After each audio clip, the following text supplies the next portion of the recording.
So what's up Messenger, Instagram guys. So ito naman, air dry clay muna tayo dito. Mag-uuwi tayo.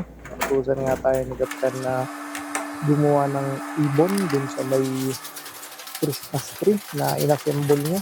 Bali papunta ako ng gali dyan ngayon guys. Kukuha tayo ng mga mumurder natin na art materials. Ayan, chip cook.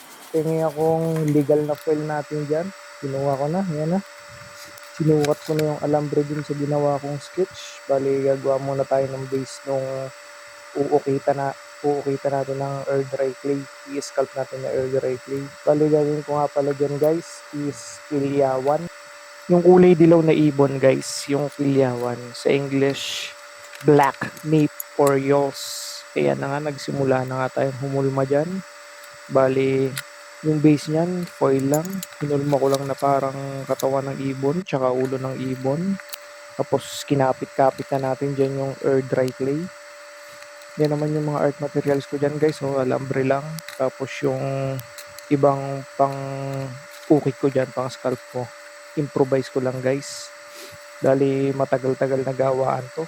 Mga inabot siguro ako ng 1 linggo kasi sa nature na rin ang trabaho ko. Kaya hindi ko natatapos guys.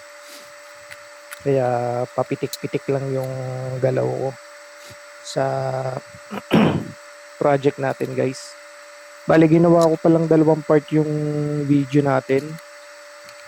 Bali kukulayan ko to sa next part natin. Medyo matagal na pala tong video natin guys. Ngayon ko lang nabigyan ng hostisya. Ngayon ko lang napakita sa inyo. Ngayon ko lang na-edit. Medyo matagal ko na tong na-record. Ngayon lang nagkaroon ng pagkakataon. Parang 2 years, 3 years ago na to.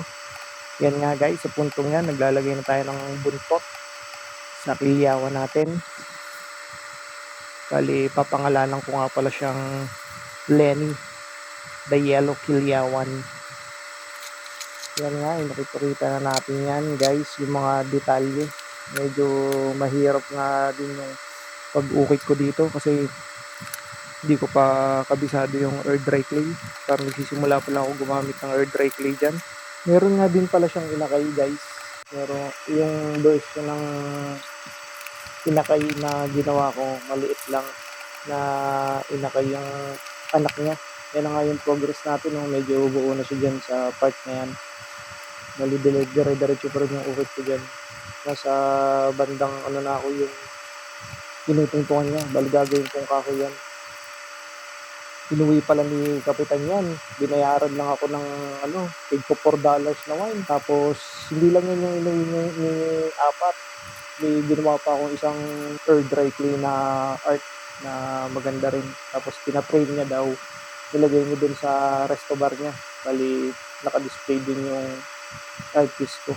Nasa Bacolod pala yung resto bar ni Kapitan, nilagay niya. Nagkasama ulit kami yan sa last na bar ko. Sabi niya sa akin, palagi daw pinupunta ng mga customer niya, tinitingnan.